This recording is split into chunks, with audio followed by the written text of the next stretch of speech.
Maaf, ada yang lagi pakai laptop nggak? Minta tolong share screen dong.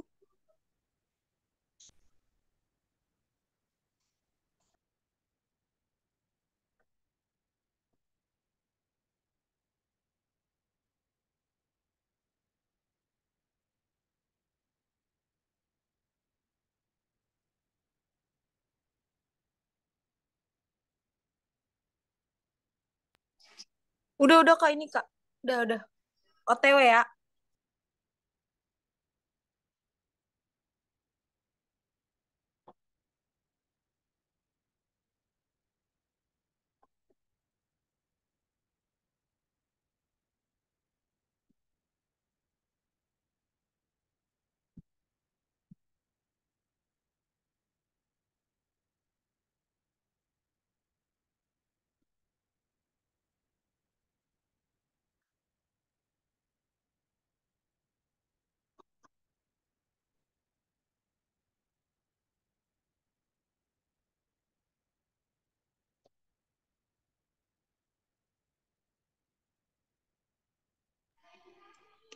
Bismillahirrahmanirrahim.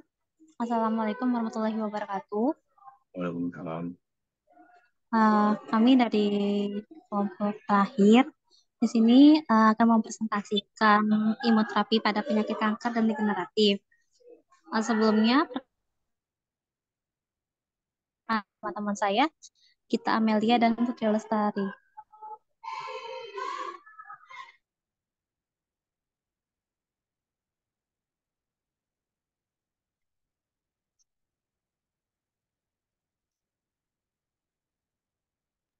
Apa itu imunoterapi? Imunoterapi adalah peningkatan daya tahan tubuh terhadap penyakit dengan meningkatkan pengadaan antibodi dalam tubuh. Imunoterapi adalah pengobatan yang bertujuan mengubah reaksi imunologik untuk mengutamakan penderita pada suatu proses penyakit. Pengobatan ini bersifat individual, periodik, dan memakan waktu lama.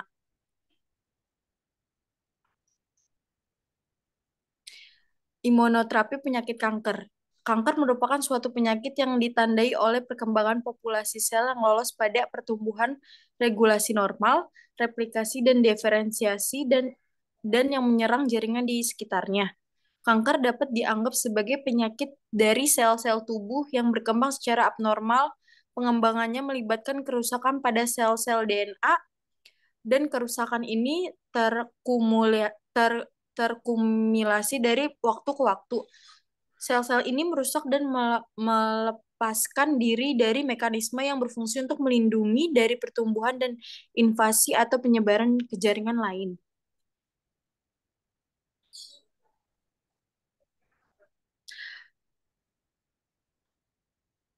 Bisa dilanjut. Gejala kanker. Menurut Corwin, tahun 2001, gejala kanker secara umum timbul tergantung dari jenis atau organ tubuh yang terserang, yaitu yang pertama, nyeri dapat terjadi akibat tumor yang meluas menekan syaraf dan pembuluh darah di sekitarnya. Reaksi kekebalan dan peradangan terhadap kanker yang sedang tumbuh dan nyeri juga disebabkan karena ketakutan atau kecemasan. Yang kedua ada perubahan kebiasaan buang air bersih, buang air besar. Yang ketiga ada penurunan berat badan dengan cepat akibat kurang lemak dan protein atau kaheksia. Dan yang keempat ada gangguan pencernaan, misalnya sukar menelan yang terus-menerus.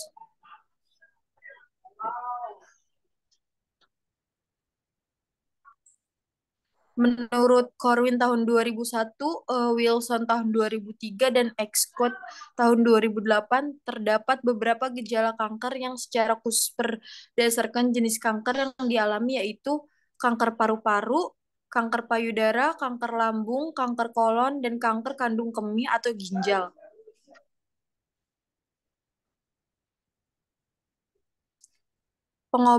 Pengobatan kanker. Meskipun pengobatan kanker seperti operasi atau kemoterapi, radiasi telah meningkatkan masa hidup penderita. Manipulasi respon imun terhadap kanker untuk meningkatkan destruksi kanker merupakan hal yang penting mengontrol kanker dengan cara-cara imunologis, berperan dalam eradiksi kanker primer, metastatis, dan residu yang tertinggal setelah regimen terapi konvensional. Imunoterapi adalah bentuk terapi kanker yang baru diciptakan, memanfaatkan dua sifat atau ciri utama dari sistem imun, spesifitas dan daya ingat. Imunoterapi dapat digunakan untuk mengidentifikasi tumor dan memungkinkan pendeteksian semua tempat metastasis yang tersembunyi. Imunoterapi dapat merangsang sistem kekebalan pejamu agar merespon secara lebih agresif terhadap tumor, atau sel-sel tumor dapat diserang oleh antibodi yang dibuat di laboratorium.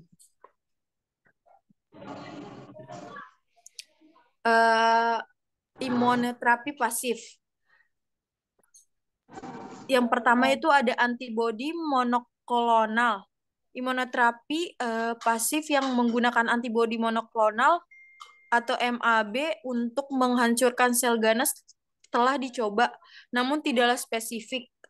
Anti CD20 adalah MAB yang banyak digunakan dalam onkologi. MAB membunuh sel kanker melalui apoptosis atau aktivitas komplement ADCC atau fagositosis. Sebagai contoh, CD20 diekspresikan pada sel B normal dan sel limfoma. Infus anti CD20 dapat mengurangi atau menyembuhkan 50% limfoma sel B. Anti CD20 menghancurkan sel B ganas melalui aktivitas komplement dan sitotoksisitas seluler, serta menginduksi apoptosis sel B. Anti CD20 telah pula dikonjugasikan dengan bahan radioaktif untuk menghantarkan dosis tinggi radioaktif langsung ke tempat kanker. Anti CD20 juga merusak sel normal dan bila dilabel dengan bahan radioaktif dapat juga digunakan untuk mengetahui luas penyebaran limfoma dalam tubuh. Yang kedua itu ada imunolotoksin. Imunoterapi dengan MAB terhadap TAA telah dicoba bersama toksin yang dapat mencegah proses seluler atau bersama radioisotop yang membantu membunuh DNA dan melepas partikel dengan energi tinggi. Namun dosis yang diperlukan adalah tinggi dan toksik untuk sumsum tulang. Cara pemberian antibodi yang belum nampak berhasil.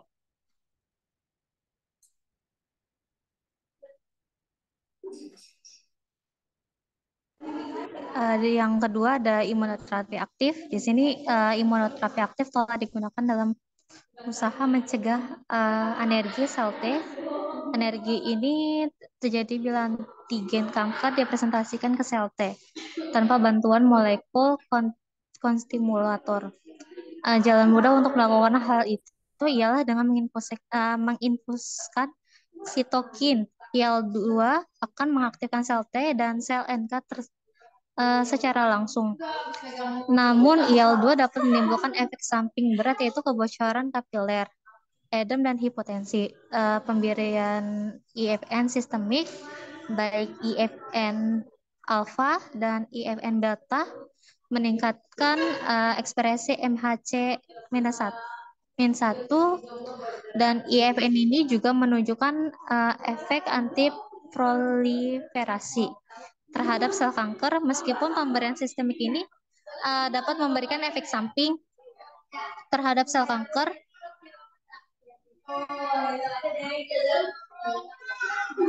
terus yang C-nya ada lymphokin activated killer cell atau disebut CTC atau TC dapat diaktifkan di luar tubuh dan kemudian diinfuskan kembali dengan atau tanpa IL-2. Limfosit perifer ini dibiarkan dengan IL-2 untuk memperoleh limfokin activated killer atau LAK sitotoksik yang diaktifkan, dan sel tersebut tidak lain ada sel NK. Jadi tidak mempunyai spesifitas sel T, tetapi hanya bereaksi dan membunuh sel kanker saja yang tidak atau sedikit mengekspresikan MHC1. Dan cara tersebut menunjukkan toksisitas yang bermakna.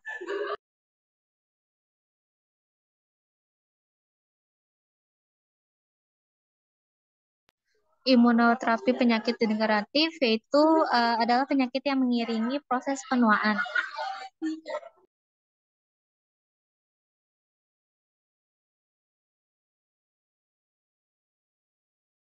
Sistem imun ini mengalami perubahan seiring bertambahnya umur karena terjadinya kemunduran respon imun seluler dan humoral terhadap antigen, dan juga terjadi peningkatan respon imun terhadap autoantigen. Timbulnya penyakit degeneratif berhubungan dengan penyakit autoimun di mana sistem imun tidak mengenali jaringan tubuh sendiri dan menyerangnya. Jadi gangguan ini bersirikan terdapatnya autoantibody atau sel T yang autoreaktif. Terus dan lazimi itu dibagi menjadi dua kelompok, yaitu ada autoimunitas organ spesifik, itu menyangkut organ tunggal, misalnya anemia, dan yang kedua ada autoimunitas yang non organik spesifik, menyangkut berbagai organ, misalnya SLE, rema, dan MS, atau multiplesoriosis, yaitu banyak pengerasan. Contohnya biar kaku, kaki tangan kaku dan persendian itu kaku. Ciri-cirinya.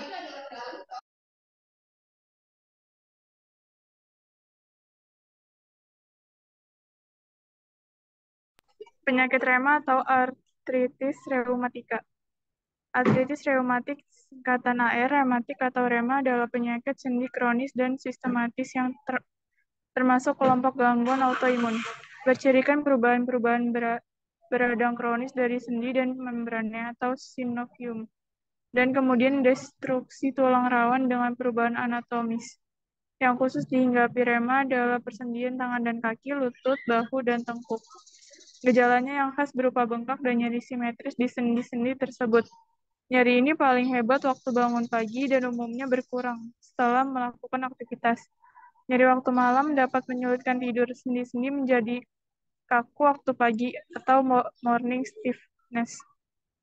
Sukar digerakkan dan kurang bertenaga, khususnya juga setelah bangun selama 1-2 jam lebih. Gejala lainnya adalah perasaan lelah dan malaise umum. Pada lebih kurang 20% dari pasien terdapat benjolan-benjolan kecil atau noduli, terutama di jeriji serta pergelangan tangan dan kaki.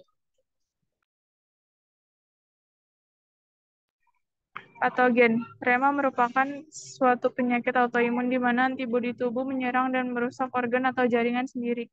Penyakit diawali dengan masuknya suatu antigen atau entah mikroorganisme atau zat lain ke dalam sirkulasi. Antigen ini diperangkap oleh makrofag, tetapi tidak dimusnahkan atau dikeluarkan karena sebab-sebab yang tidak diketahui.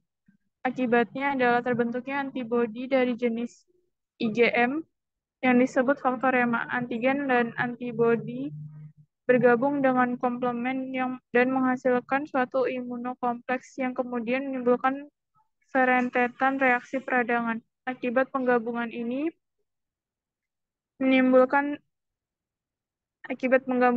antara lain terjadi pelepasan zat-zat kemotaktik yang berdaya menarik leukosit tertentu atau neutrofil ke daerah peradangan.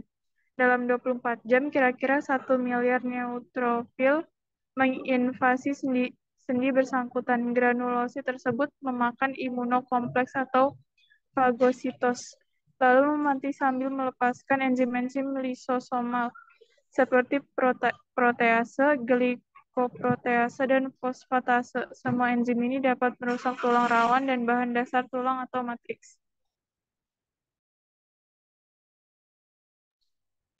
Diagnosa pertama-tama didasarkan atas gejala tersebut di atas dan dapat dipastikan melalui foto X-ray yang pada umumnya selama 6 bulan pertama belum menunjukkan kelainan sendi. Selain itu, di dalam darah dapat ditentukan adanya faktor rema atau IgM, kenaikan laju undap eritrosit, dan turunnya kadar hemoglobin atau anemia.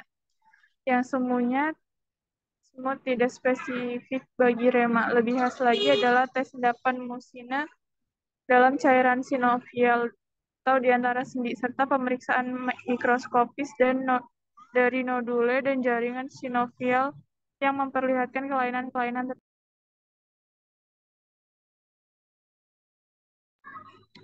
pengobatan. Guna menanggulangi gejala nyeri, peradangan, dan kelakuan banyak digunakan analgetika, anti radang, dan kortikosterida. Analgetika anti radang atau NSAIDs.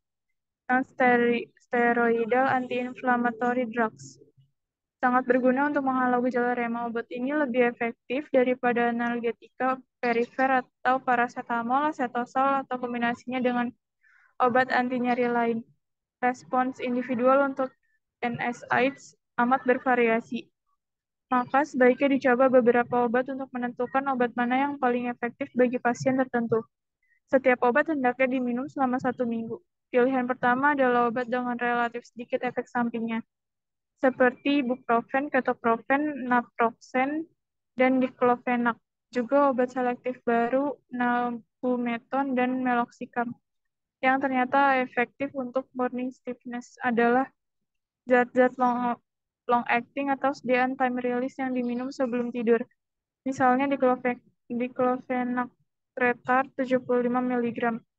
Sebagai obat tambahan, kombinasi paracetamol dengan kodein atau ibuprofen seringkali sangat ampuh.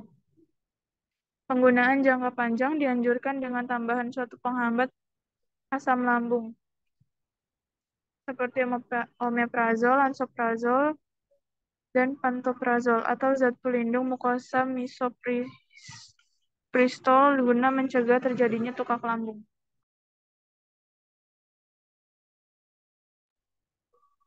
B. Kortikosteroid sangat efektif tetapi seringkali mengakibatkan efek samping tetapi sukar dihentikan, maka terutama digunakan bila penyakit menjadi parah atau eksaserbatio, misalnya pada penderita lansia. Eksaserbasi dapat diatasi dengan dosis rendah prednison 10 mg yang sepanjang tahun dapat dikurangi sampai dosis pemeliharaan.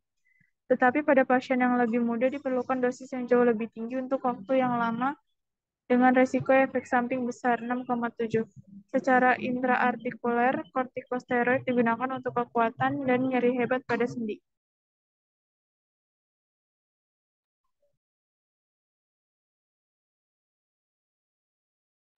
Sekian presentasi dari kami, kurang lebihnya mohon maaf. Wassalamualaikum warahmatullahi wabarakatuh. Ya, Waalaikumsalam warahmatullahi wabarakatuh. Nah, ini apa? Ini udah jadi ke farmakologi banyak ya. Ya, mesti info-info aja, tapi nggak boleh nyebrang terlalu jauh ke farmakologi ya. Kalau udah masuk ke itu, udah ke klinis-klinis lagi. Kita kan masih levelnya dasar ini. Maksudnya apa? Imunologi dasar gitu. Jadi cuma info-info aja. Tapi kalau tadi udah masuk pengobatannya sampai detail begitu, sampai obatnya retard gitu, wah, ntar jadi bingung lagi ya. Apalagi ingat selalu ya, obat keras itu secara teori aja ya, pada prakteknya kan harus ke dokter gitu kan, ya. Tadi dibilang ini yang terakhir ya, bukan masih ada materinya. Ini kelompok terakhir katanya. Iya Pak, kelompok terakhir. Tapi besok masih ada lagi satu materi lagi, materi 12. Iya, materi vaksin masih ada kan? Definisi vaksin, karakterisasi penggolongan vaksin kan? Eh, apa kemarin masih dapat tuh materi dari Pak Charles satu lagi ya. Nanti saya share tuh. Ya, memang itu tambahan gitu ya, bukannya saya lihat sih bukannya baru gitu ya, udah pernah kebahas gitu ya. Tapi suka kurang waktu kan gitu ya. Nanti dibaca lagi, dilihat lagi. Jadi ini udah masuk ke imunoterapi ya. Ya emang dari namanya sih terapi itu kan emang ya jadi klinis ya, melakukan terapi dengan sistem imun gitu kan. Ya, tapi memang ini kadang-kala sebenarnya sebelum masuk ke sini vaksin ini harusnya di atasnya dulu gitu ya. Jadi kalau terbalik begini jadi bingung gitu ya. tiba-tiba vaksinnya aja belum jelas gitu, tiba-tiba udah imunoterapi. Kan yang namanya imunoterapi kan terapi dengan imun ya kan. Nah, imun itu bisa jadi vaksin juga ya, vaksin kanker gitu ya kan, karena dia akan diterapi dengan model bukan apa obat khusus ya, obat yang biasa kita minum, tapi obat yang jenisnya ini agak berbeda, yang meningkatkan kekebalan tubuh, sistem imun gitu kan. Ya, oke lah kita itu dulu lah. Silakan di closing dulu. Tinggal satu ya, tapi nggak tahu nih makanya nih minggu depan apakah libur apa enggak ya. Memang diusahakan 2 minggu ke depan ini kita materi memang harus sudah selesai gitu ya, karena biar bisa nanti mempersiapkan diri lebih baik gitu ya. Kemudian juga ya berarti dalam setelah libur minggu depan, kalau kalau libur gitu ya kan masih diusulkan. Kalau libur berarti habis libur itu minggu depannya lagi ya diusahakan selesai ya. Itu kan udah masuk ke bulan Juli. Ya seminggu masuk aja, kemudian minggu kedua udah minggu tenang kan, minggu ketiga kan ujian udah tuh. Ya, jadi kalau memang kemungkinan libur di minggu depan, minggu selanjutnya lagi kita latihan ujian langsung ya. Siap-siap habis pelajaran vaksin kita latihan ujian. Kemudian kalaupun minggu depan tidak libur, ya minggu depan vaksin, setelah libur latihan ujian lah kita pakai satu satu kali ya. Jadi kita absensi dulu beberapa itu ya menit, kemudian kita siap-siap latihan ujian. Ya, kira-kira gitu ya. Itu masih minggu depan-depannya lagi kan, Pak? Iya, jadi teorinya pokoknya apa di bulan Juli lah kita ya mengadakan pertemuan satu satu kali di minggu awalnya. Kalau memang masih ada sisanya, kalau nggak ada sisanya pun nggak apa-apa, kita masuk untuk latihan ujian ya satu kali di minggu minggu pertama lah pokoknya lah harus sudah selesai lah ya di minggu pertama bulan Juli ya. Kan katanya ujiannya di minggu ketiga ya, minggu ketiga awal tuh. Jadi kalau Senin ketemu Senin 2 kali habis gitu kan. Nah, masuk ke Senin ketiga kalian UAS. Jadi minggu pertama ya, jadi kalau materinya memang masih ada ya dihabiskan di sana, kemudian kita latihan ujian biar minggu tenangnya enak gitu. Ya, gitu ya. Iya, Oke. Pak. Ya, oke. Kemarin juga dari Pak Charles kan pernah dikasih ya materi 12, tapi kayaknya belum selesai ya. Kemarin Pak Charles ngirim ke saya nih, nanti saya share nih ya materi yang mengupdate materi imunoterapi ya untuk hari ini ya. Kalau tadi kan kalian bahasnya itu agak banyak gitu ya, sampai ke terapi-terapinya gitu ya. Ya nanti kita lihat lah ya, terakhir untuk yang vaksin tuh memang agak banyak sebenarnya. Makanya sebenarnya kalau saya lihat ini harusnya masuknya ke vaksin dulu gitu ya. Kok tiba-tiba langsung ke imunoterapi, karena walaupun ini imunoterapi untuk kanker kan gitu, kita harus tahu ya, ya tetap aja namanya kan banyak kan vaksin gitu ya. Oke ya, ini materi yang hari ini ya, imunoterapi ya, judulnya sedikit-sedikit itulah ya, imunoterapi, definisi dan lain sebagainya. Jadi kita tahu dulu apa tuh kanker gitu kan. Ya, jadi kanker kita udah belajar ya, mau baik di biologi sel juga udah pernah ke minggu semester kemarin ya.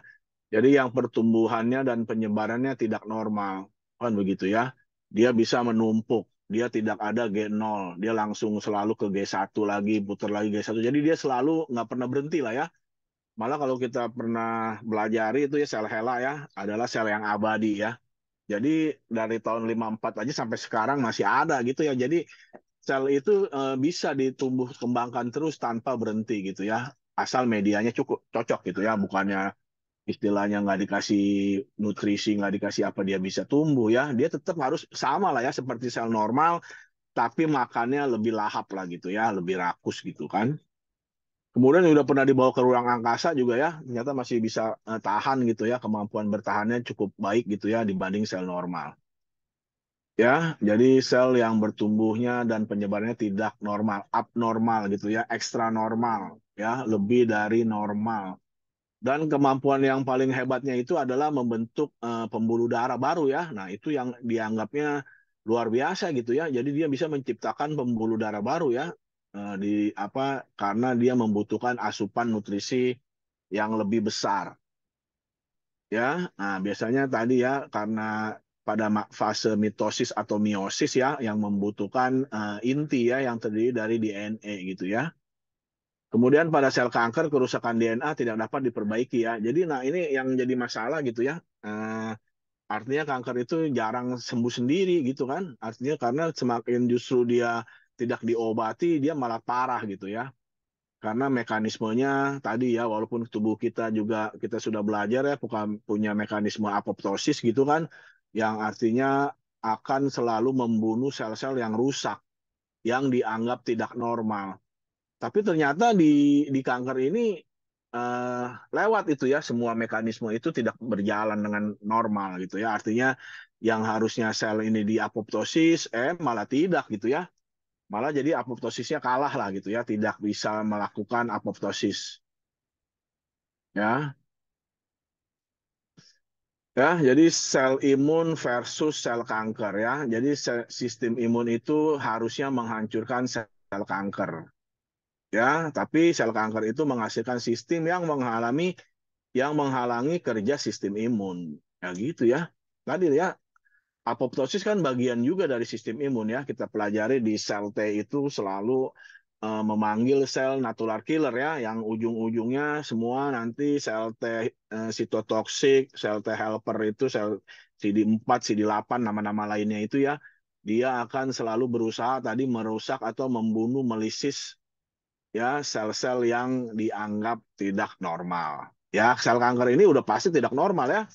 Tapi tadi ya, karena kemarin kan kita juga sudah belajar ya bahwa sulit karena asalnya itu dari sel normal. Ya kan sistem imun kita selalu mau merusak sel yang asing kan gitu ya. Tapi ternyata sel kanker ini sulit ya karena dia awalnya dari sel normal. Jadi kesannya gini, masa masa teman kita mau dibunuh gitu ya, walaupun dia istilahnya sedikit berubah gitu kan.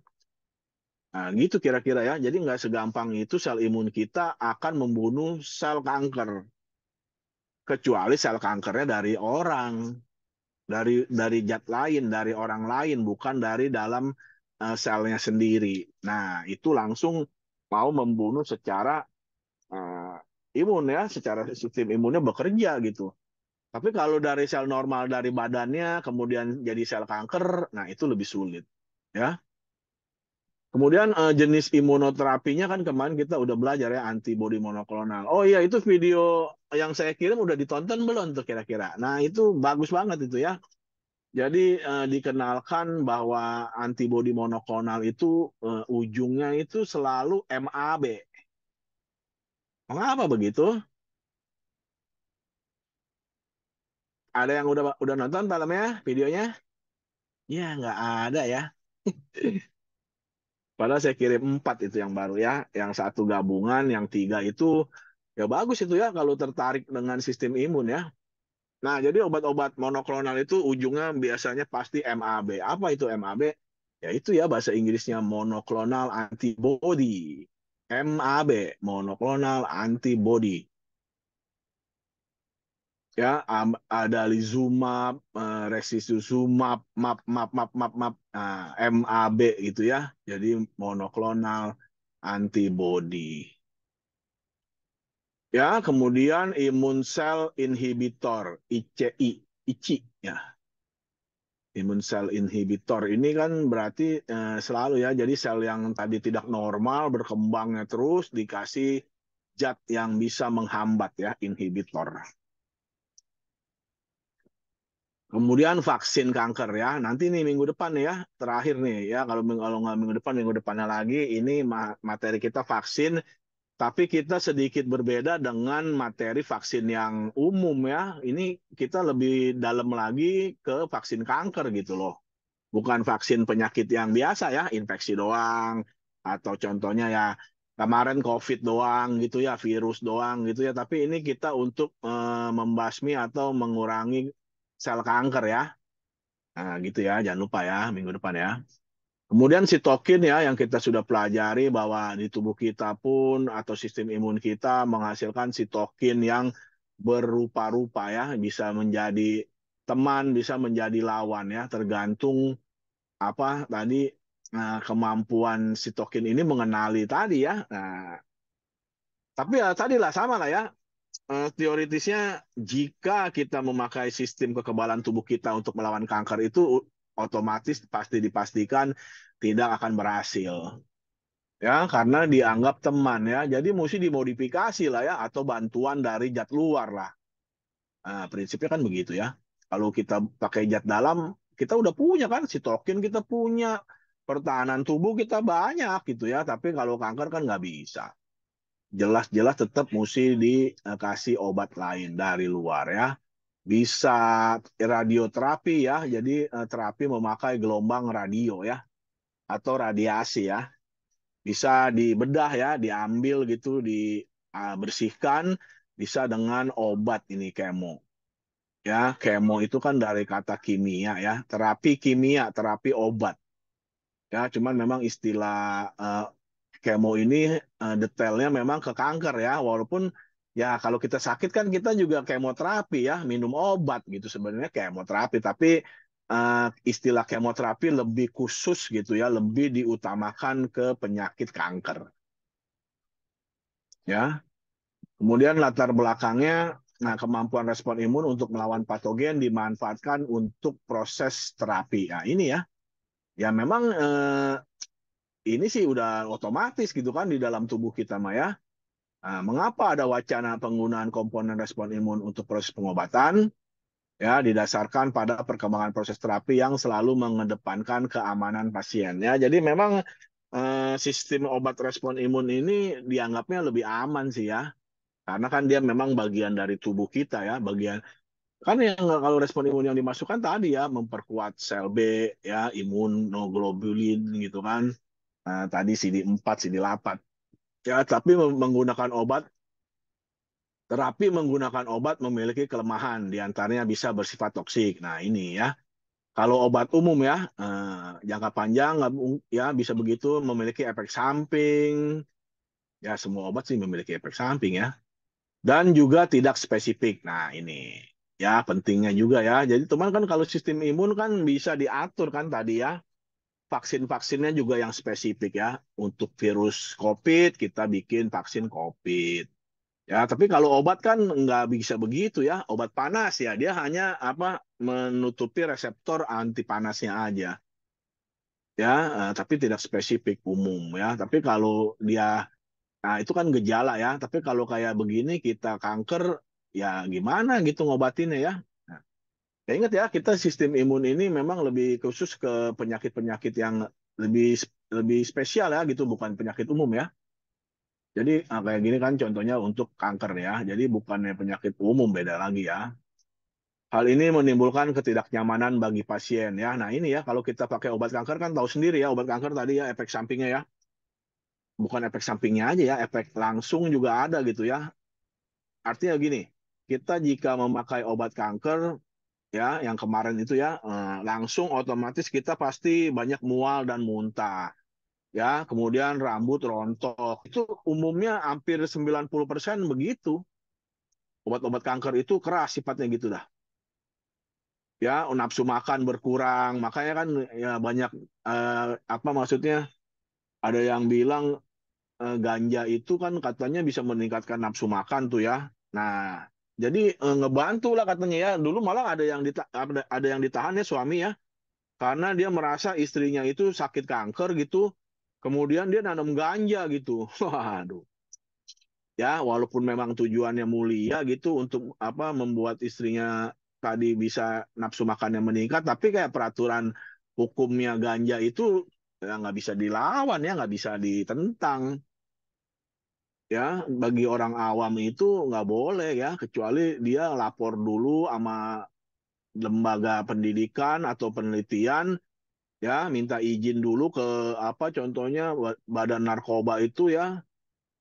Nah, kemudian dia uji klinik gitu namanya ya, tapi nggak boleh kalau dia sendiri, nggak ada yang ngawasin apa, semua bisa berdalih gitu ya. Padahal nantinya ujung-ujungnya mau apa, contohnya bisa negatif gitu ya.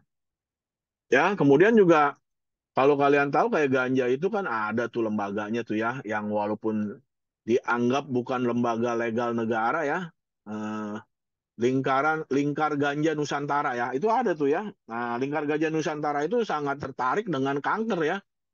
Dari dulu mereka mau juga tuh ya ganja itu dipakai gitu ya untuk terapi-terapi kanker gitu ya. Tapi ya di Indonesia tetap tidak diperbolehkan lah ya. Ya mungkin mengingat ya kita lah ya orang Indonesia itu dianggapnya masih belum bertanggung jawab gitu ya. Mau enaknya aja lah pokoknya ya. Ntar kalau apa cari alasan gitu dah.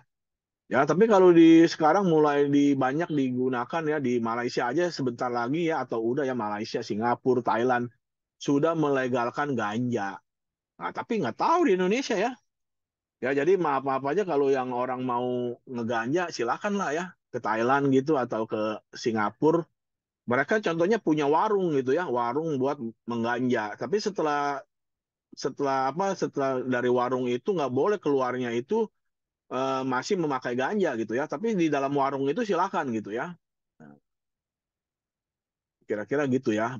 Kalau di Belanda mah udah dari tahun berapa gitu ya ada begitu ya. Jadi orang banyak begitu negatif sih emang ya. Tapi ya gitu lah. Dia pisah ya. Semua kan kadang-kadang negara mencari pemasukan ya.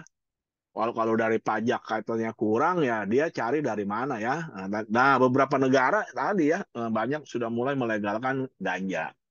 Tapi di Indonesia mah aduh hati-hati lah ya kalau berani melegalkan ganja tanggung jawab negara lah ya kalau ada apa-apa ya karena kalau kalau apa kalau kita kan kesannya nanti belaga lah, habis ngeganja belaga keluar gitu ngerampok lagi wah kacau lah gitu ya jadi masih banyak pertimbangan ya tapi sementara ini akan dilarang lah ya karena kita ada undang-undang narkotik ya ya jadi imunoterapi untuk kanker ini ya tadi ya semua terus dicari ya tapi nggak segampang itulah ya. Jadi imunoterapi sendiri adalah pemanfaatan komponen-komponen sistem imun ya untuk melawan penyakit-penyakit tertentu. Ya memang nggak bisa semua penyakit ya. Kalau bisa mah orang nanti semua nggak ada yang sakit dah. Tapi karena pengobatan ini kan perlu untuk yang khusus-khusus tadi ya, yang emang bekerja dalam sistem imun yang sebenarnya harusnya alami, tapi ternyata kok tidak alami gitu ya. Ya kan tetap aja kita mesti apa paparan pertama itu baru belajar sistem imunnya ya, paparan kedua baru dia bisa kebal. Ya, jadi nggak bisa lah orang nggak tahu apa-apa kok ada kuman jenis baru kita kebal kan nggak mungkin.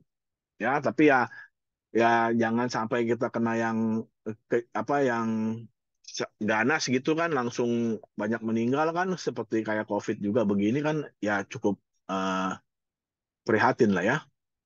Jadi komponen respon imun digunakan berasal dari pasien itu sendiri ya sehingga lebih aman. Ya tapi tadi ya kalau kanker itu tadi ya justru agak sulit kalau dilawan dengan badan sendiri karena tadi ya dianggap dari apa zat yang dianggapnya tidak asing lah dia berubah jadi asing gitu ya. Tapi ya tadi ya bisa mungkin tadi ya di hybrid ya, dikombinasi dari sel kankernya manusia ditambah antibodi yang berasal dari hewan. Contohnya kalau kita lihat kemarin dari tikus gitu ya atau mencit ya sehingga dia bisa bereaksi ya.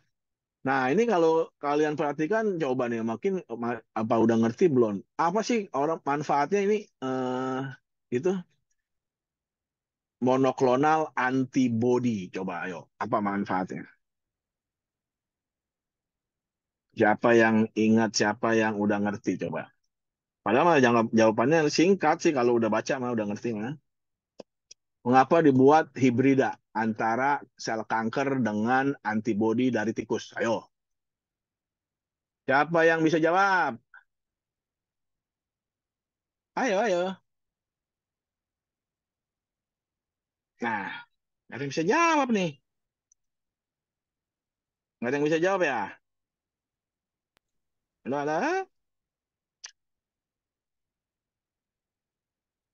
Nggak ada yang bisa jawab?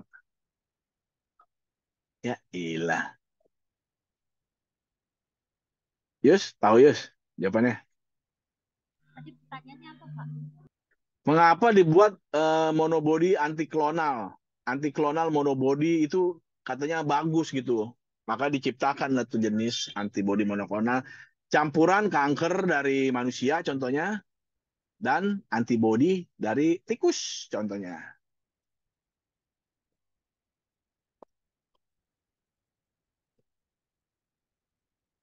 Ini kan ada nih di gambar ini kan, imun cell isolated from patient.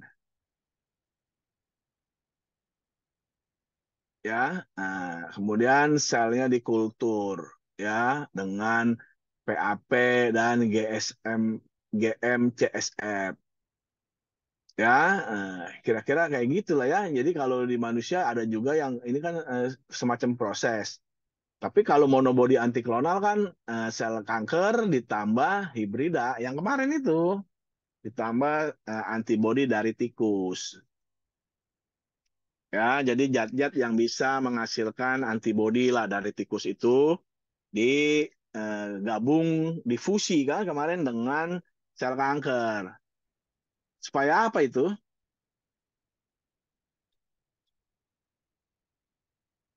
Supaya Supaya membunuh kanker, membasmi membunuh. kanker, melawan kanker. Iya, cuman maksudnya kenapa dilawan ya, itu kalau begitu antibody aja nggak usah pakai kanker ya dong. Tapi Pak, kalau misalnya pakai tikus ya Pak, Hmm.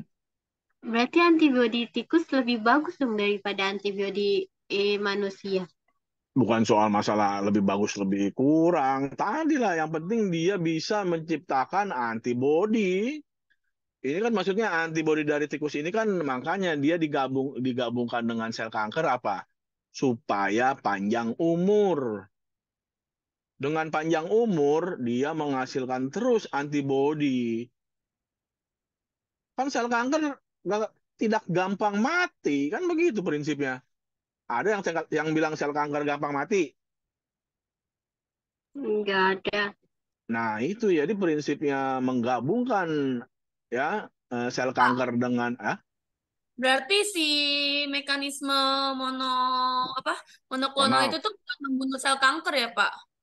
Ya iya tadi bukannya dalam arti sel kanker yang kan itu obatnya juga memang dari sel kanker asalnya. Monobody itu kan asal dari sel kanker kan difusi tadi kemudian tadi dipanen. Nah, dipanen itu artinya kan dicari yang bisa menimbulkan efek antibody melawan komponen yang tadi kan ini contohnya orang mau dikasih nih kanker apa, dia bisa bekerja secara spesifik di situ ya, di kanker itu dan dibuatlah monoklonal antibody ya maksudnya tadi dibuat dengan sel kanker dan antibody supaya dalam tubuh kita antibodinya itu nggak cepat mati. Kalau cepat mati ya kankernya belum sembuh udah dia nggak memproduksi antibody.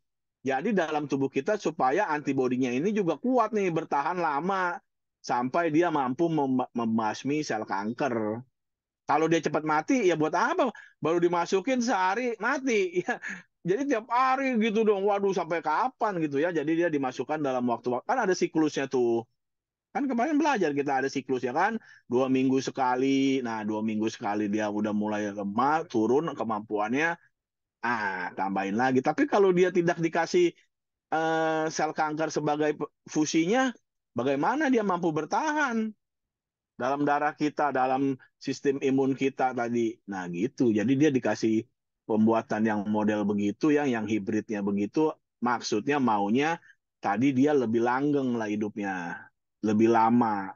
Kalau enggak, obat itu kan cepat mau dibuang dalam tubuh kita. Kan kita belajar itu kan, ekskresi. Obat akan dimetabolisme. Nah, ya kan? Nah, jadi dengan hibrida itu sistem imun yang akan dibangkitkan itu ya dengan campuran tikus dan manusia itu lebih baik gitu ya. Makanya ini sih belum pada nonton videonya ya. Di video itu ada itu keterangan ya. Jadi jenis obat apa tadi antibodi monoklonal itu ada 4 macam. Ada yang berasal dari binatang semua sendiri, ada yang 20% tikus, 80% manusia, ada yang lebih dikit lagi tikusnya, akhirnya manusia semua. Tapi yang manusia semua tadi ya kurang bersifat itu antigen imunogen gitu ya. Imunogen udah tahu lah ya, jadi zat yang membangkitkan sistem imun kita. Kalau dari tikus itu, waduh, sistem imun kita langsung bereaksi gitu ya, karena kan asing banget. Tapi asing banget, sistem imun kita bereaksi terlalu keras, itu juga ternyata tidak selalu ideal gitu ya. Nah, maka diturunkan ya, tikus ya berapa persen, manusia berapa persen. Ini juga masih apa gimana ya? Nah, ada lagi diturunkan lagi. Ya, jadi banyak model gitu. Banyak banyak penelitiannya ya, menggabungkan tadi sel dari binatang dengan manusia ya, dari sel kankernya mungkin gitu tadi kan. Tujuannya pokoknya membangkitkan sistem imun. Tapi tadi kan nggak boleh singkat gitu ya, nggak bisa lah dalam waktu sehari 2 hari. Sel kanker memang bisa, makanya susah pengobatannya bersiklus-siklus. Ada yang 6 siklus, 8 siklus, 2 minggu sampai 3 minggu sekali minum. Nah, tujuannya kan tadi terus menekan sistem sel kanker tersebut sehingga bisa tuntas. Ya, tapi ternyata kan juga ada yang bisa relapse ya, balik lagi gitu. Dianggap sembuh tapi nggak lama timbul lagi ya. Jadi memang harus diperhatikan ini ya, orang yang pernah kena kanker itu ya, kira-kira dari makanan atau dari apa, jelas-jelas sangat penting untuk selalu memperhatikan kondisi gizinya ya. Kalau dia nanti tercetus lagi, keluar lagi kankernya ya. Jadi mengadakan pengobatan ulang gitu ya. Oke. Nah, ini kalau data ini ya biasanya kita pakai luar negeri mulu lah ya. Nggak tahu di Indonesia apa ada datanya gitu ya. 77% umur 50 itu ada kankernya ya. Aduh, saya udah mau 55 nih, udah kanker besok nih. Ya. Kemudian kira-kira 21 juta penduduk akan kena kanker ya pada tahun 2030. 13 juta orang meninggal gitu ya. Kena kanker ya. Jadi cukup banyak gitu kan. Ya, tapi tadi ya dengan bertambahnya usia memang banyak dipastikan karena kan sudah tidak optimal ya, sistem imun, sistem apa semua melemah lah ya dengan bertambahnya usia. Nggak bisa dipungkiri itu alami lah ya. Memang manusia itu akan melemah lah jika bertambah usia ya, apa tambah tua gitu ya. Sudah tidak remaja lagi, sudah tua, pasti kekebalan tubuhnya berkurang ya. Apalagi gaya hidupnya juga tidak tidak ideal ya gitu ya. Kemudian sel kanker yang bisa diberikan pengobatan dengan imun terapi ya. Paru, kandung kemih, otak, payudara, serviks, ovarium. Nah, ini hampir sama lah ya. Serviks ya dengan kanker ovarium ya, kandung sel telur ya, kanker sel telur ya. Kemudian usus besar, leukemia, kanker kulit. Ya, tapi tadi ya nggak semua kanker ya, tergantung tempatnya apanya. Ya, jadi yang contohnya kanker mata gitu ya, ya itu lebih lebih bagusnya dioperasi bukan diberikan imun contohnya ya.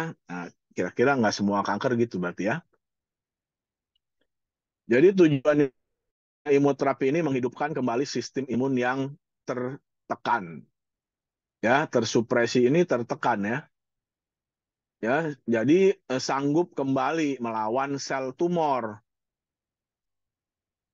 sanggup kembali. Ini sebenarnya apa kalau menurut saya agak kurang tepat ya, karena teoritisnya tadi ya, dia bukannya sistem imun kita melemah kan, sistem imun kita itu sebenarnya sih ya biasa aja ya, ya bisa juga dikatakan sedikit melemah.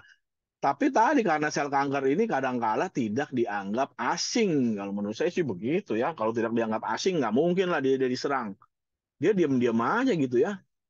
Jadi dia mesti dirubah justru memang ya supaya kenal bahwa sel kanker itu asing sehingga dia bekerja lah. Ya, jadi memang nggak bisa di secara normal dia menghancurkan sel kanker kalau menurut saya. Karena pertama sel kanker tadi punya kemampuan diri sendiri, beda dengan sel sel normal. Ya, bisa tadi ya mengeluarkan zat yang membodohi sel sistem imun kita.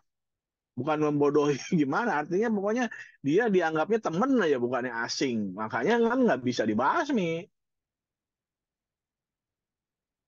Ya, jadi imunoterapi kalau menurut saya tadi ya, bukan menghidupkan sih ya, mengenali gitu ya. Jadi bisa mengenali bahwa sel kanker itu asing. Kalau menurut saya sih harusnya begitu. Kalau dia sistem imunnya udah kuat kok, tapi kalau kanker ya nggak bisa, memang beda gitu ya. Kecuali tadi kita kena COVID, beda. Itu kan COVID bukan kanker, itu ya menyerang sistem kekebalan tubuh kita aja. Nah, itu kalau sistem tubuhan kita dikasih imun, kan dia jadi lebih kuat lagi sistem imunnya. Nah, tapi tadi kalau kanker ini karena apa selnya masih kayak temennya, dia diem aja gitu, nggak mau nyerang. Masa kamu mau nyerang temen sih, kan ada aja lucu katanya. Gue temen gitu ya, saya temen ini, bukannya lawan. Padahal bohong gitu ya, padahal jahat itu sel kanker gitu ya. Tapi tubuh kita nggak bisa ngenalin. Ya kan sel T bekerja apa? Melawan antigen gitu kan. Nah, antigen itu kan dianggap asing, bukan antigen sendiri. Ya, antibodi tadi ya, karena kita sudah kena sakit, makanya kita diberikan antibodi, jangan kita diberikan antigen lagi. Antigen itu sebelum ya, divaksin itu namanya antigen. Tapi kalau tubuh kita udah kena sakit, ya antibodi lah yang dimasukkan. Nah ya, antibodi monoklonal, gitu maksudnya tadi ya, antibodi yang sifatnya lebih kuat, lebih lama, lebih panjang umurnya lah gitu. Jangan baru diberikan sehari, udah dilisis dia di metabolisme lagi sama badan kita. Kan badan kita sama ya, selalu memetabolisme ya, mendistribusi, mengekskresi ya. Atme lah gitulah. Absorpsi, distribusi, metabolisme, ekskresi. Semua apapun yang masuk ke tubuh kita pasti digituin. Akan dibuang ya melalui keringat, urin, CO2, feses, apalagi. Ya kan? Nah, tapi kalau yang ini kan, nah ini vaksin nih. Vaksin ini kan berarti memasukkan antigen. Nah, gitu. Antigen siapa? Ya tadi antigen yang akan spesifik. Kalau kanker ya kita masukin lah. Antigen kita buat lah. Kanker ini kita lemahkan nih. Atau kita bunuh. Sehingga pada saat kita masukkan ke dalam tubuh kita mengenali. Oh ini ya lawan kita. Nanti kalau dia masuk kedua kali, kita bunuh. Kan gitu. Kedua kali, ingat selalu ya. Kalau kita masukin antibodi, langsung dia bekerja antibodi. Tapi kalau kita masukkan vaksin kan ini yang lemah berarti kan, atau yang mati. Nah kan makanya saya bilang kan harusnya materi vaksin dulu, baru ke sini. Ya, nah kira-kira gitu. Pak, mau tanya dong. Ya silakan. Tadi ada Suaranya begitu kok, nggak ngejelasan. Halo, halo. Silakan diulang lagi. kan tadi kan ada ini kan ada antibodi monoklonal kan ya Pak. Hmm. Nah, antibodi monoklonal kan berarti kan ada perbandingan dari ada sel antibodi dari hewan si mencit itu sama yang sel dari manusia kan. Hmm. Nah, berarti kalau misalkan dari mencit itu berarti mencit terpilih ya Pak? Apa Ya sih? tadi lah, mencit dengan perlakuan. Iya dong, mencitnya itu dikasih perlakuan dulu. Sampai tadi mempunyai sel yang bisa diambil, yang mampu tadi mengenali imunogen. Sistem yang mampu menghasilkan antibodi. Begitu. Berarti Nah, dikasih imunitas setiap hari dong Pak. ya kalau itu kan masalah tekniknya. Istilahnya pokoknya tikus itu diperlakukan sampai dia mampu menghasilkan sel yang tadi bisa menghasilkan antibodi. Ya bukan yang biasa dong. Kan kalau dia nggak dimasukin apa-apa, antibodi, antigennya, anti sistem imunnya nggak mau bekerja dong. Kan dia bekerja jika ada serangan. Kan begitu. Ya kan kita juga manusia nih. Kalau kita nggak ada virus-virus yang berbahaya, kan kita sehat-sehat aja. Nggak bekerja itu sistem imun kita kan. Tapi kalau ada virus yang kayak COVID nih ya, nah bekerja dia memproduksi antibodi. Tapi tadi kan selalu kedua kali kan, bukannya pertama kali kena. Kalau pertama kali kena kita belajar dulu. Ada yang masuk nih, syukur-syukur kita selamat. Kalau nggak selamat ya matilah kita. Daya tahan tubuh kita kalah gitu kan. Tapi kalau kita menang, Nah, nanti ada virus kedua datang yang sama nih, kita udah bisa melawan. Itu kan spesifik namanya. Gitu ya. Kita putar aja sedikit lah ya. Ini kita stop dulu lah ya. Ini kayaknya pada belum nonton sini. Orang dibilangin suruh nonton, nggak mau nonton ya. Nanti kita cepetin nih filmnya lihat ini. Ya, antibody, antibody kemarin ya.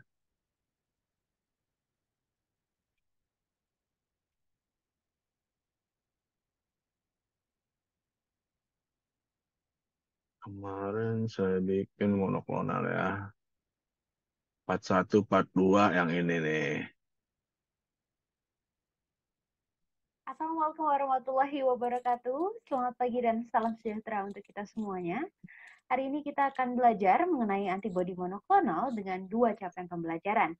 Yang pertama, mahasiswa diharapkan mampu memahami konsep dari antibodi monoklonal.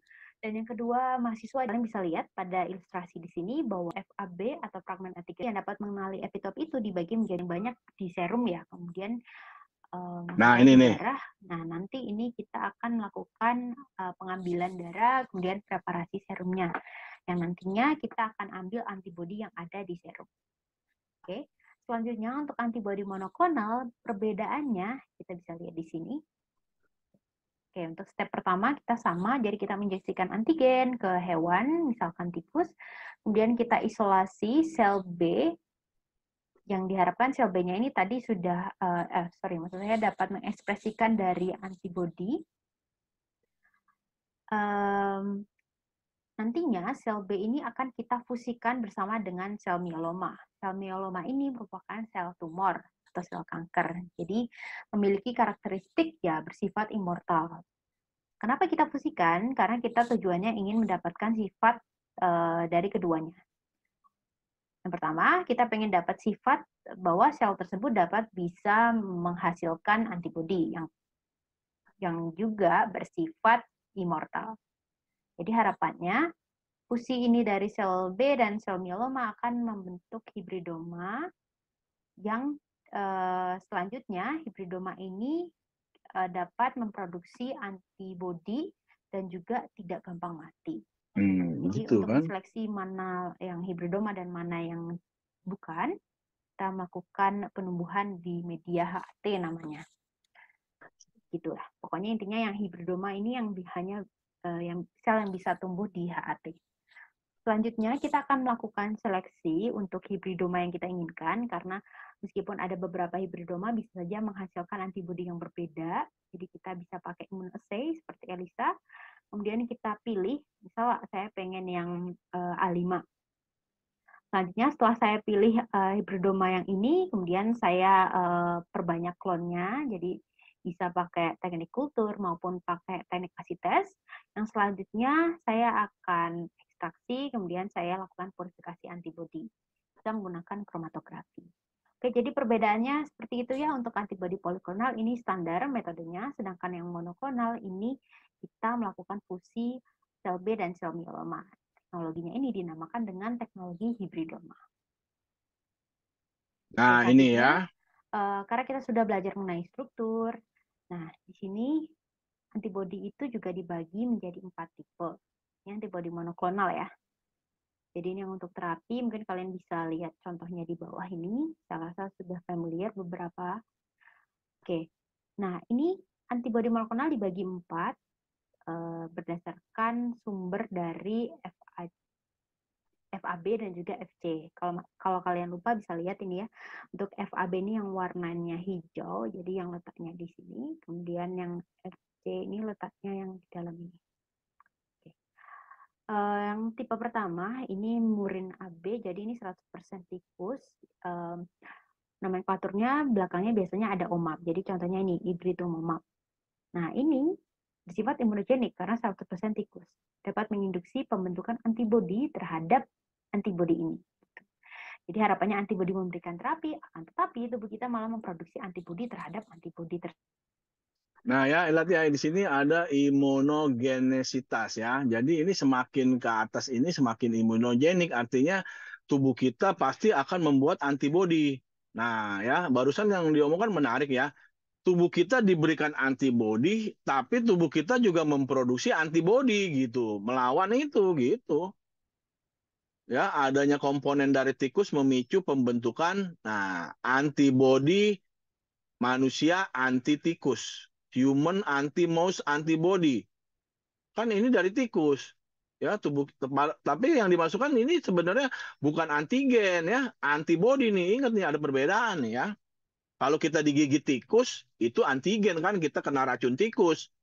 Ya, tikus itu contohnya mengeluarkan racun gitu ya. Kalau tikus sih nggak mengeluarkan racun lah ya, biar ular lah gitu ya. Kalau ular mati lah kita. Teman maksudnya begitu ya. Tapi ini khusus ya, yang antibodi yang dipanen dari tikus tadi. Ya, jika diinjeksikan ke manusia, tubuh kita membuat antibodi manusia melawan tikus gitu. Ya, harusnya tubuh kita kan bereaksi membuat antibodi jika ada antigen. Nah, kalau antibodi monoklonal ini ternyata perkembangannya kita pelajari, loh bisa juga loh orang yang dimasukkan antibodi, tapi yang bukan dari manusia, contohnya dari tikus, itu akan membuat antibodi juga. Ya, kira-kira gitu ya. Tersebut. Nah, makanya dikembangkanlah yang chimeric antibody. Nah, dari sini semuanya punya map ya sebenarnya ya. Tadi ya monobody anti klonal ya. Monoklonal antibody. Kalau yang tikus doang, berarti ya ini mapnya semua pasti map nih harusnya kan tuh. Zmap, Zumap, Umap ya. Mapnya itu dari monobody monoklonal antibody mapnya ya. Nah, jadi kalian kan udah belajar kemarin ya rantai berat dan rantai ringannya ini ya, yang rantai beratnya ini yang panjang ini yang Y.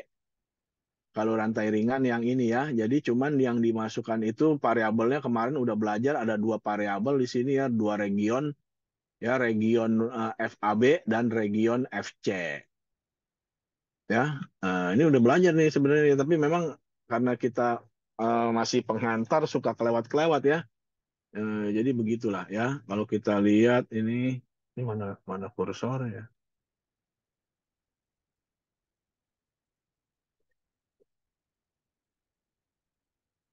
Nah, di sini ya keterangannya ya.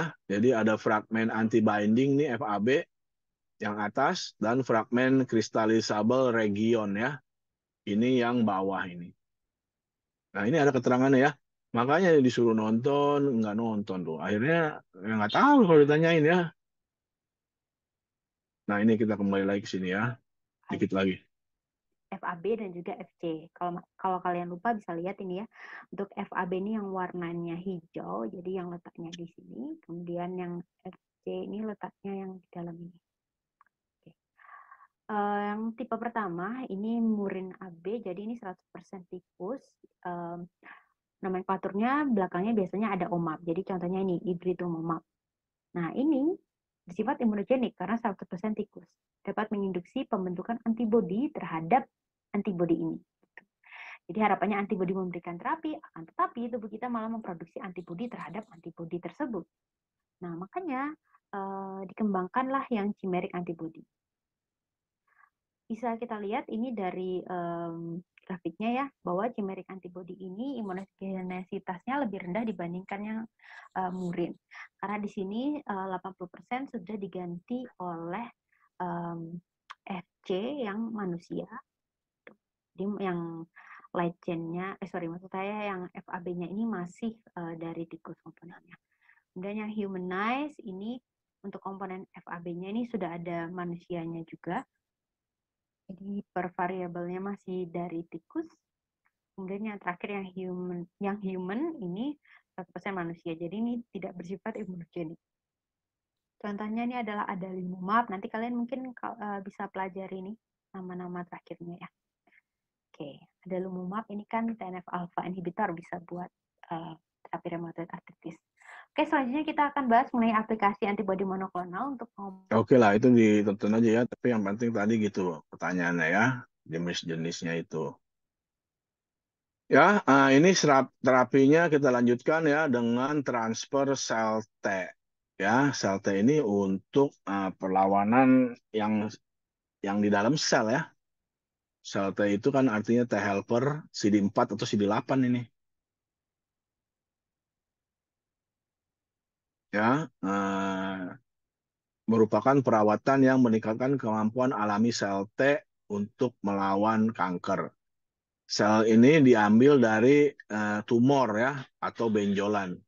Ya, tadi ya yang asing-asing itu diekstrak ya, diambil sel T-nya. Ya, makanya kita secara teori mungkin bisa bisa ngerti gitu ya, tapi pada prakteknya agak sulit ya karena mungkin peralatan kita udah ada belum ya, cukup belum ya. Makanya negara maju itulah yang selalu unggul ya, artinya dia mampu mengekstrak sel T dari kanker gitu. Waduh, bagaimana caranya ya? Susah amat ya. Berapa banyak lagi ya yang bisa diekstrak gitu ya dengan contohnya tumor 1 mili atau tumor 5 mili lah. Ya, bisa mengekstrak berapa banyak sel T yang bisa jadi obat gitu ya. Nah, itulah yang kalau kita masih perlu banyak belajar lagi lah ya. Jadi sel yang paling aktif melawan sel kanker akan dipilih ya atau dimodif. Ya gitu ya, nggak segampang itu juga tadi ya. Kalau dia bisa sudah dikeluarkan, dia dimasukkan lagi bisa bisa jago gitu ya. Kira-kira gitu ya. Ya, apabila telah berhasil diproses akan dimasukkan kembali ya ke dalam tubuh. Ya, berarti kalau ini masih sifatnya tadi ya, sel sendiri ya. Jadi terapi sel ini bisa disebut juga terapi sel adopsi, imunoterapi adopsi, ya, atau terapi sel imun. Kemudian yang tadi monoklonal ya, kita udah lihat ya, jadi ada sekitar 4 jenis ya, tadi perpaduan manusia dan tikus 20%, manusia perpaduan tikus 10%, ya dari manusia dan dari tikus gitu ya. Ya. Nah, ini ya udah otomatis tadi ya bisa lebih bagus karena tadi dia bisa lebih kuat ya, lebih lama bertahan gitu ya karena ada sel tumornya gabungan ya.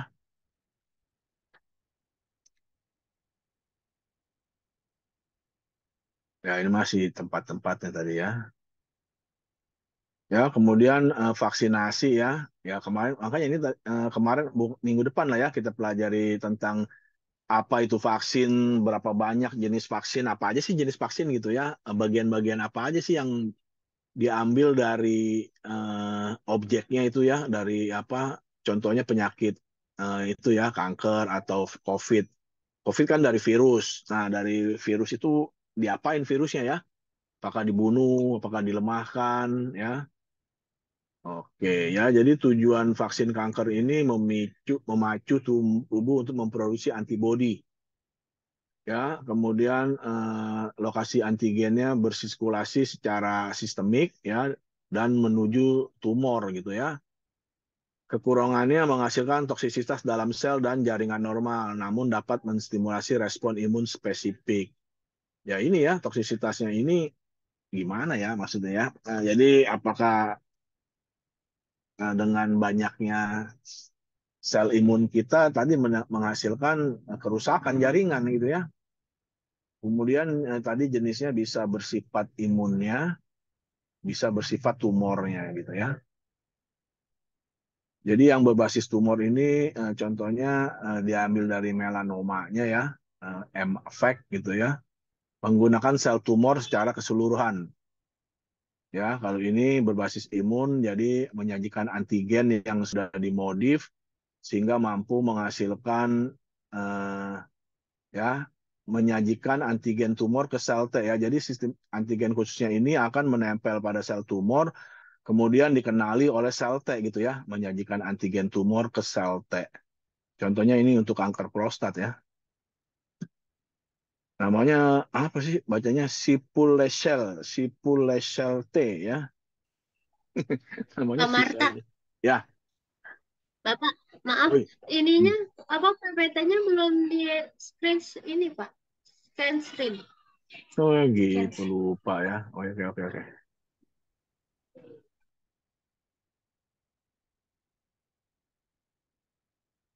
Oh ini tadi ya. Sel kanker ini memacu ya tubuh memproduksi tujuannya yang memproduksi antibodi lah semuanya ya. Kemudian lokasi antigennya harus bersirkulasi menuju sel tumor kekurangannya antigennya ini bisa tadi ya sifatnya toksik gitu ya dan akhirnya merusak gitu ya. Tapi walaupun gitu kenyataannya dia bisa merespon imun spesifik ya di situ ya. Basisnya bisa imun dan tumor ya.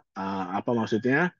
Kalau yang berbasis tumor ini menggunakan sel tumor secara keseluruhan ya, yang bersifat autolog ya. Autolog berarti dia mengenali dirinya sendiri gitu ya. Ini contohnya melanoma nama selnya ya, sel tumor ya, MFEX ya. Kemudian yang berbasis imun ya ini kita menyajikan antigen khusus ya. Nah, jadi artinya membuat antigen khusus sehingga bisa menyajikan antigen tumor ya. Jadi antigen khusus ini akan berikatan dengan tumor sehingga mampu dipresentasikan ke sel T untuk tadi ya dilisis gitu ya. Contohnya ini untuk kanker prostat ya. Sipulesel T ya. Banyak lah ya, nanti ini kan cuma baru 2 ya. Nanti kita lihat di minggu depan jenis-jenis vaksin kanker ya, banyak modelnya ya. Contohnya ini yang paling sering yang sekarang juga lagi populer ya, HPV virus ya untuk wanita ya. Ya, pemerintah katanya sih mengusahakan nanti ya dengan kebijakan apa gitu mau ya sih ya rencananya gitu ya memberikan pengobatan atau mencegah gitu pada wanita contohnya di atas 18 tahun gitu ya dikasih vaksin ini gitu ya supaya mencegah kanker serviks. Ya, tapi ya artinya kan kalau kanker apa serviksnya tidak kena kanker dia normal-normal aja mampu menghasilkan keturunan gitu ya. Berarti kita tetap aja maunya nih anak orang Indonesia ini akan terus bertambah gitu ya. Nah kan nih kalau kalian baca nih ya yang cukup menarik ya di beberapa negara itu sudah sekarang sudah mulai tidak mau punya anak ya. Jadi orang-orang yang berusia 30-an itu kalau ditanya tuh lebih banyak nggak mau punya anak dia. Ya, kalau kita kan tahu sendiri ya kalau kita jalan nih ya menuju kampus, pulang kampus di jalanan itu kan banyak anak kecil ya. Tapi di negara-negara maju malah nanti udah jarang kelihatan anak kecil gitu ya. Nggak ada gitu ya. Nantinya akan digantikan dengan robot gitu ya atau virtual ya, virtual reality ya. Jadi nggak mau lagi punya anak tuh. Waduh, cukup menarik ya. Kalau apa belum lama saya baca itu yang di Jepang ya, SMP yang usianya sudah ratusan tahun itu terakhir meluluskan 1 apa 2 orang gitu ya. Kemudian tutup sekolahnya. Karena tidak ada lagi anak kecil yang sekolah. Waduh, canggih ya. Kalau di Indonesia malah kekurangan sekolah. Kok nggak sekolah? Nggak ada sekolahnya. Kalau di sono, kok sekolah tutup? Nggak ada anaknya. Waduh, sangat berlawanan ya. Nah, gitu ya. Jadi, ya pasti tujuan pemerintah kan untuk mensehatkan organ ya. Ini organ untuk apa wanita gitu supaya ya sehat gitu ya. Artinya kan jadi subur gitu lah ya. Bisa mampu menghasilkan keturunan dengan baik gitu ya. Nah, jadi ya pasti rencananya penduduk kita nih masih akan terus bisa meningkat gitu ya. Nah, tapi kalau di negara-negara maju tadi udah mulai beda ya. Singapura juga ya sama ya. Jepang ini udah mulai takut ini orang-orang pimpinannya. Kenapa? Bisa punah itu bangsanya. Ya, kalau nggak ada anak kecil punah kan. Yang tua mati, tua mati, tua mati. Habis lama-lama orang Jepang. Nggak ada orang Jepang 50 tahun lagi ada bangsa Jepang nggak ada tuh cuman kayak penduduknya udah habis tinggal 1.000 orang gitu ya tamat riwayatnya dia ya jadi ya sama ya jadi kan ya Tuhan juga menciptakan kita sistem reproduksi kan buat menghasilkan keturunan gitu ya tapi kalau udah nggak mau ya udah nanti bakalan tamat lah nasibnya ya gitu dah. Oke ya, jadi kemudian jenis modulator sistem kekebalan. Ya, imunoterapi ini mempengaruhi bagian tertentu dari sistem kekebalan ya dengan cara lebih umum ya. Sedangkan cara lain yang mempengaruhi sistem kekebalan dengan cara yang lebih umum. Melansir penelitian di CRI ya, Cancer Research Institute ini di Amerika, metode ini telah setahun lebih dini dilakukan untuk kanker paru ya. Jadi penderita kanker paru banyak yang survive nih ya istilah survive ini atau penyintas ya zaman sekarang dipakainya ya.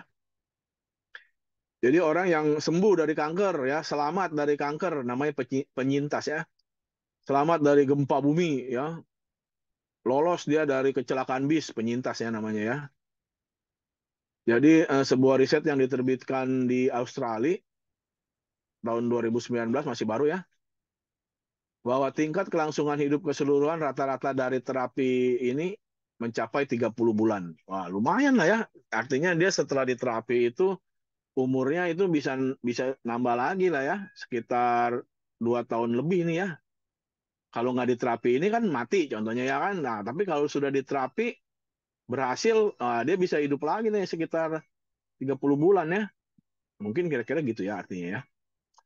Kemudian sitokin ini sih kita sudah pelajarin ya, ada interferon, interleukin gitu kan. Nah, ini sih udah umum lah ya. Tapi kan tadi ya, mesti dipilih gitu ya. Bisa nggak diekstrak gitu ya. Jadi para ilmuwan telah mengembangkan versi buatan manusia ini. Wih, ya, buatan berarti kan sudah sintesis ya. Hmm. Kemudian fungsinya mengatur kekebalan tubuh dan proses inflamasi ya, sitokin ya. Mengatur pembentukan sel darah ya, migrasi perpindahannya, aktivasi dan supresi. Ya iya lah tadi ya. Jadi sitokin ini ada yang sifatnya meningkatkan inflamasi, ada yang sifatnya menekan inflamasi. Ya, disekresikan bisa berupa interferon, interleukin, limfokin tergantung dari penghasilnya ya. Monokin dari monosit gitu ya. Kemokin dari sejenis zat kimia ini dari namanya kemo ya. Dan growth factor ya. Yang paling banyak interferon alpha dan interleukin 2 ya.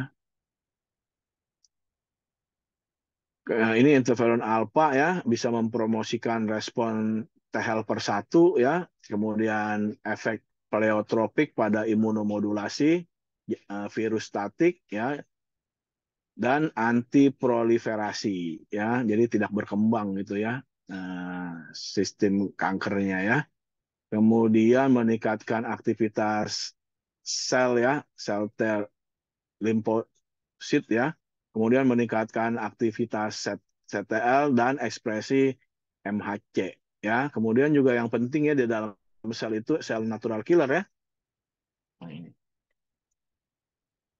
Kemudian interleukin 2 nih ya jadi kofaktor aktivasi meningkatkan aktivitas sel tumor sama menginduksi LA ya, limfokin activated killer cell ya, mempromosikan pertumbuhan dan profilasi dari T regulator, kemudian merangsang respon imun T helper 1 ya.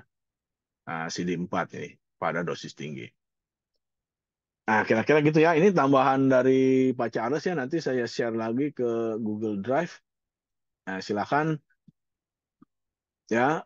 Memang masih masih kurang teratur sih ya Vale ya. Harusnya ini kata saya tadi vaksin dulu, ternyata ini duluan dia ya, harusnya ini kedua nih ya. Nanti mudah-mudahan di semester depan bisa diperbaiki lagi lah ya penempatan materinya sehingga jadi lebih baik gitu ya. Masa orang belajar imunoterapi tapi dia duluan nggak tahu vaksin gitu ya. Kira-kira gitu.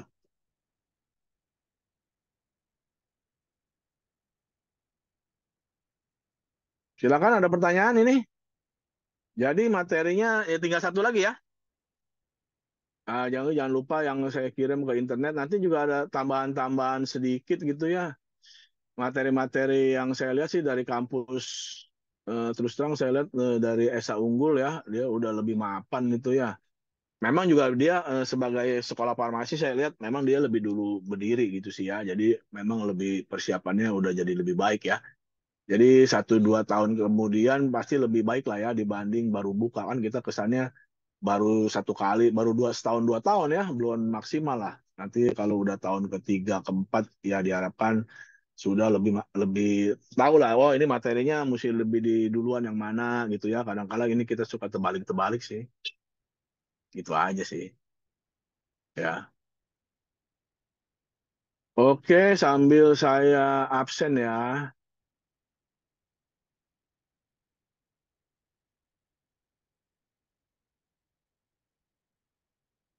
Hmm, kalau di sini kelihatan masih ada 2 kali lagi nih absennya nih.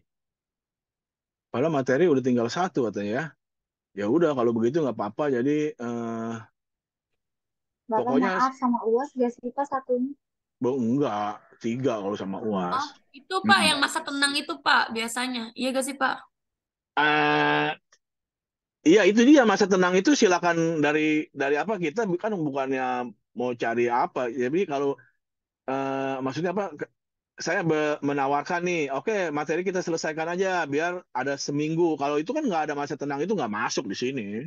Kan materi hitungannya. Yang penting kan materinya udah kecapai semua. Nah ada 1 minggu yang belum dipakai. Nah itu dipakai masa tenang begitu. Ya jadi kalau memang minggu depan tidak libur, ya udah nggak apa-apa. Tapi nanti di bulan Juli masih ada 1 pertemuan lagi itu buat latihan UAS. Begitu ya. Tapi kalau libur, nanti di bulan Juli langsung masuk, langsung kita habisin. Teorinya ada, masih vaksin, tapi kan bisa ya, langsung sekalian buat latihan ujian. Udah itu, udah minggu tenang. Nggak apa-apa, begitu sama aja. Ya, oke, saya absen dulu nih. Ini semua ada 24 ya. Kita lihat absennya ada 23 kok absennya. Coba kita absen aja nih. Sarah Permata, Hadir. Sarah Pauzia. Nah, Sarah ada Pak, lagi pelayanan. Halo, Bapak saya hadir, Sarah Fauzia. Iya, oke. Sylvia, Hadir Pak. Mala, Hadir Pak. Anissa, Hadir, Pak. Gita, Hadir. Yusnia ada, Trapel, Hadir Pak. Septi. Septi nggak ada? Hadir Pak. Oh, Hadir Pak. Ada di partisipan. Ayo dia. Hadir, Pak. Ayo dia ini yang film India ya, Ratu Ayo dia ya. Bukan, Pak. Oh, bukan ya. Roida, Hadir Pak. Fahmi, Tadi di textbook bilang ada Pak, lagi di jalan. orang ya, aduh. Florita, Hadir, Pak.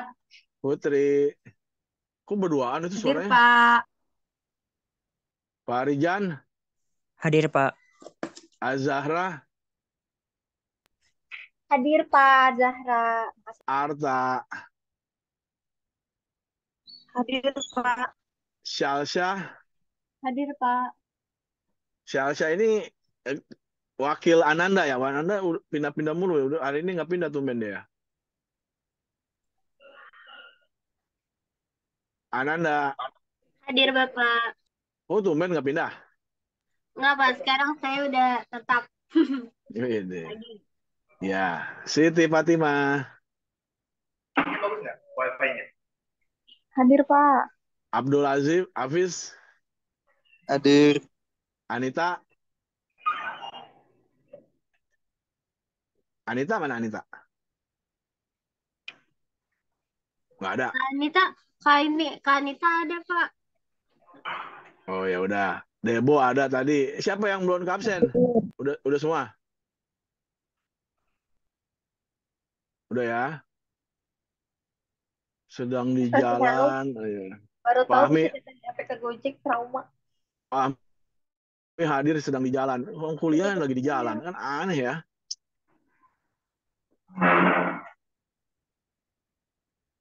Oke lah. Oke, berarti hadir semua ya.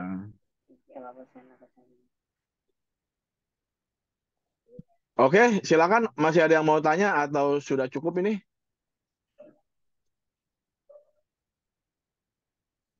Ya, jadi pertemuan. Oke, terima kasih. Pertemuan tinggal 1 kali lagi ya. Jangan lupa itu kalau nanti kalau nggak libur kita 2 kali, tapi kalau libur kita cuma sekali lagi di bulan Juli awal. Langsung kita latihan UAS, siap-siap itu ya. Jadi langsung jadi setelah itu ngumpulin tugas-tugas dan bikin kisi-kisi buat UAS-nya. Tugas-tugas jangan lupa ya dikerjakan. Saya ujian Apa tuh? Siapa yang ngomong? Ayo dia apa? Kenapa? soalnya Kenapa? ujiannya offline. Iya, kenapa terus? Yang biasa kan udah diatur sama kampus. Hah? Suaranya putus-putus nih.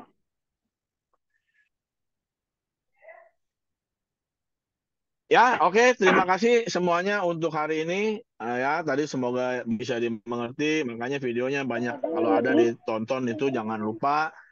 Ya, sampai jumpa lagi. Kalau kita besok ada pengumuman pemerintah libur, ya kita libur. Kalau enggak, ya kita belajar gitu ya, baru libur. Ya, kira-kira gitu. Semoga bisa diterima semuanya. Semoga tetap sehat, tetap semangat. Sampai kita jumpa lagi di minggu selanjutnya. Terima kasih dan selamat sore semuanya.